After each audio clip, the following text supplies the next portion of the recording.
All right. Well, I knew a lot about the other guys. You were the last one of this Oh, crew. is it? I'm the last The guy. last one I hadn't met. Okay. So Okay. just run me through like some of your football background. Did you play?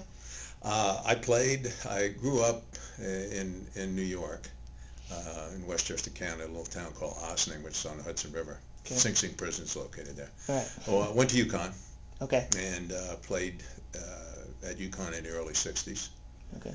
Uh, my last year we had a coaching change, and I mentioned that because we had fantastic coaches that come in. Rick Rosano was a head football coach. He later went on and coached the Detroit Lions. Okay. We had Lou Holtz, Nice. was on the staff, Cool. and we know Lou. Yeah. Sam Ritigliano, who Okay. was head coach at Cleveland Browns for a number of years, and these are guys that were coaching at UConn at the time, which was a little school competing in the Yankee Conference. Yeah. Yeah. So I played there and got my BS degree in education. Wanted to go into coaching, teaching, so I went down to UVA and got accepted there into graduate school and got my master's in education. Okay. And while I was doing that, I was a graduate assistant Okay. for the football team. So those guys probably had to be good, like good influences on you. Did they kind of maybe convince you that might be something you wanted to do? Well, I think that was started back in high school. Yeah. Okay. I really had a good relationship with the head high school football coach, Gene Benelli. And I was an athlete. I played a lot of different sports. So that's kind of what evolved through education.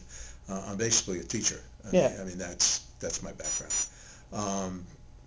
So I got my master's degree at UVA and worked as a graduate assistant. And then George Blackburn, who was the head coach at that time, asked me what I was doing after graduation from graduate school. And I said, well, I'll probably go back to high school coaching somewhere. And he said, well, would you want to stay here? And I said, absolutely. So I stayed, and at that point, freshmen were not eligible for varsity competition. So we had a freshman football team. Okay. And he said, I'd like for you to be our head freshman coach. Cool. So I did that for a year, and then moved up into the varsity staff, and then worked there with the offensive line till we left in, I guess, in '70. Went to East Carolina, Okay. in '71, and to with Sonny Randall, that was his first coaching position.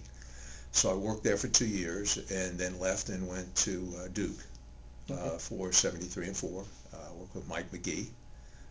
Mike originally was from Edenton, North Carolina, so he was a North Carolina guy. And then worked there for 2 years, coaching the offensive line. And then went back to East Carolina when I had a chance to hook up with Pat Dye. Yeah. Okay. Pat became the head football coach at East Carolina, coming from Bear Bryant's staff down in Alabama. So I coached the offensive line a couple of years and then became his offensive coordinator. And I guess Pat left after the '79 season and went to Wyoming. And at that point, I did not want to drag my family all the way to Wyoming because I didn't think Pat was going to stay there. Right. But maybe a couple of years because he's a southeastern guy. Right. And went to Georgia and wanted to come back into the southeastern part of the country. So I ended up going to NC State for a couple of years with Monty Kiffin. Okay. And worked there as his offensive coordinator and assistant head coach. We had a kind of a unique staff there, very young. Yeah. I was offensive coordinator, and a guy by the name of Pete Carroll was the defensive coordinator. I had no idea you worked there. Okay. Yeah. So I think that was his first full-time coaching position. I think he worked at Ohio State for a little while as a graduate assistant. Right. Somewhere else on the West Coast. Wow, Pete Carroll and Monty Kiffin. That's two NFL. Yeah. That's big names. And so enjoyed my stay at all of those schools. Yeah. We had a good career, and I decided to get out of coaching after 2 years in NC State.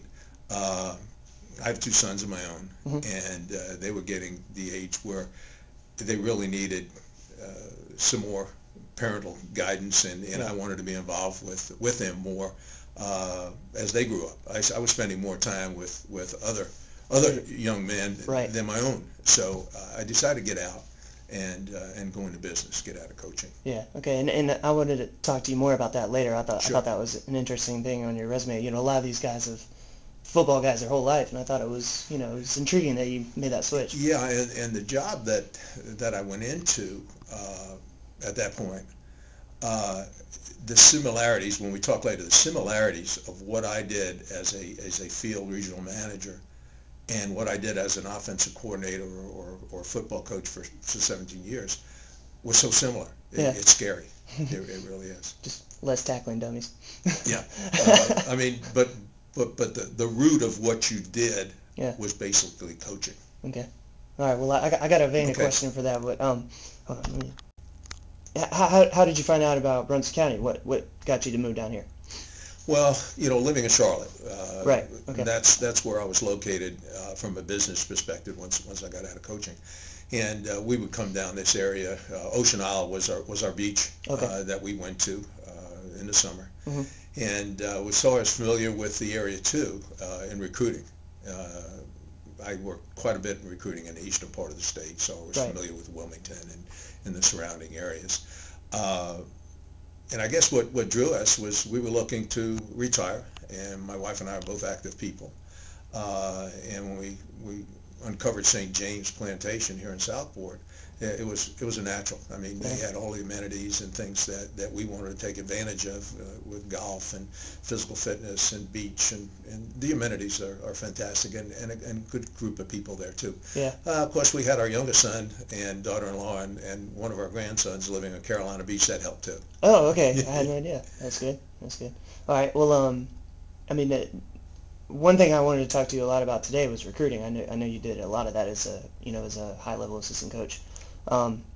Did you ever look at anybody from Brunswick County, like when you were at ECU or You state? know, I can't remember that specifically, but I do know when I was coaching at East Carolina in the 70s that we had so many athletes from the eastern part of the state. Yeah.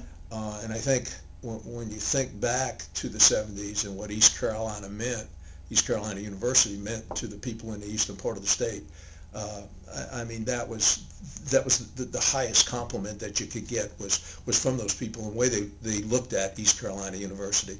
It had just become a university from ECTC, Yeah. East Carolina Teachers College, Right. and they were trying to establish a legitimate football program at that time. And I think it started with Sonny Randall in the early 70s and Pat Dye most definitely with what we were able to accomplish there. I would say when I worked with Pat, we probably had 80% of our football team was from eastern North Carolina. Yeah. When I'll say that, east of Route 77. Yeah. So east of Charlotte, east of Winston-Salem, that was 80% of our football team. Yeah. I think how important do you think it is for schools like NC State, Carolina, Duke, ECU to have the foundation of their program be local guys? Well, I think back then it was so important in East Carolina because, back in 71 and 72, the Pirate Club, which is the athletic support financially, was pulling in maybe $50,000-$60,000. That's it. Yeah. And we didn't have a big budget, so we made sure that we scoured the eastern part of the state, and those are the athletes that were performing at East Carolina University. Yeah. and performing extremely well. Well, and it built your local interest too, I feel like. Absolutely. We had a great fan base. A lot of the alumni were located here, and we gathered support from all the high school coaches, which is so important in recruiting, and they really helped us. Along with getting to know the guidance counselors and the principals of these high schools was very critical in recruiting in the eastern part of the state. Right. You had to know as much about these kids as you could because of basically the backgrounds that they were coming from. Yeah. I mean, being from New York, and let's see, Westchester is outside of New York City, isn't it? Just north of New York City. Yeah. So I mean, was it kind of a culture shock for you, or did you fit right in with it? Well, I kind of transitioned because I was in Charlottesville at the University of Virginia. So I was in Charlottesville, I guess 5-6 years. So I transitioned, but it was really different in eastern North Carolina than even the state of Virginia. Right. But, you know, recruiting in Eastern North Carolina is different. You've got a lot of athletes, tremendous athletes, Mm-hmm. that don't have the home or family support Right. to do maybe what they need to do academically. Right. So what I found is, you know, in going all over, I mean, I'd go into homes, Brett, that were nothing but slapboard shanties. Yeah. You know, where you'd walk up cinder block steps and you'd go inside a single light bulb on the ceiling. Yeah. And you'd look down and there were pieces of linoleum, and you could look down through the floor down to the dirt Yeah. crawl space area. Right. I've gone into homes that they had pumps for water Right. in the kitchen. And to, you know, recruit athletes out of that environment was phenomenal. I totally enjoyed it because you gave them an opportunity to get an education and to do something that they truly love, and watch them be so appreciative of that environment. Yeah. Yeah. That's crazy, because if you think about the 70s, I mean, you've just come out of the civil rights and Jim Crow stuff. I mean, it wasn't maybe as developed near as much as it even is now. Well, you know, as you mentioned that, you know, so many things were going on in the 60s. True. And being at the University of Virginia at the time, of course, Virginia's part of the ACC, we didn't have any black athletes Right. on our football team until 1969. We signed our first black athlete, a fellow by the name of Stanley Land, from the western part of the state. And there really weren't many African-American athletes playing in the ACC, which Right. is a shock to anybody that's engaged with the ACC today. Mm-hmm. But like you say, that transition was starting in the early 70s and through the 70s. Yeah, that's cool. You probably got to know Eastern Carolina pretty well, though. I mean, I think like you know, I was from Charlotte, or, you know, came from Charlotte, and just looking at the map, you see these towns, you know, like Tick Bite or Pink Hill. You know, you get to know those little back roads, don't you? And I've been in a lot of them. And I mean, we had players from little towns called Enfield, and you say, well, where is Enfield? Well, it's on the way from Greenville to Edenton, Yeah. or Four Oaks, or Burgaw. Yeah. You know, or Little Washington. Mm-hmm. But that's where I was going, and recruiting these kids to play at East Carolina. Yeah. Locally, we got the kid at North Brunswick, Keelan Rayner, who's getting he's getting a lot of looks from schools. I think Duke, ECU, and State have already, and Clemson have already offered him.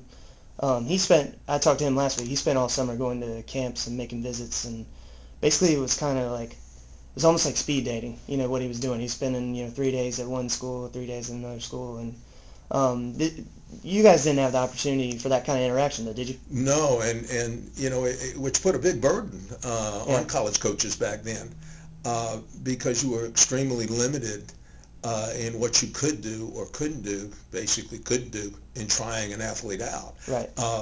I guess these camps now, you know, a recruit could come in and you vertical jump him, you time him, you put him in the weight room, see how strong he is, put him through football skills, and you can really evaluate somebody. That we couldn't do any of that back in the 70s. Yeah.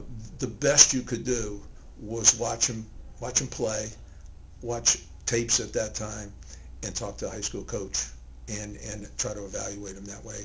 They might come into a summer camp, which was truly a camp. I mean, you had, you know, kids from town or wherever playing in camp.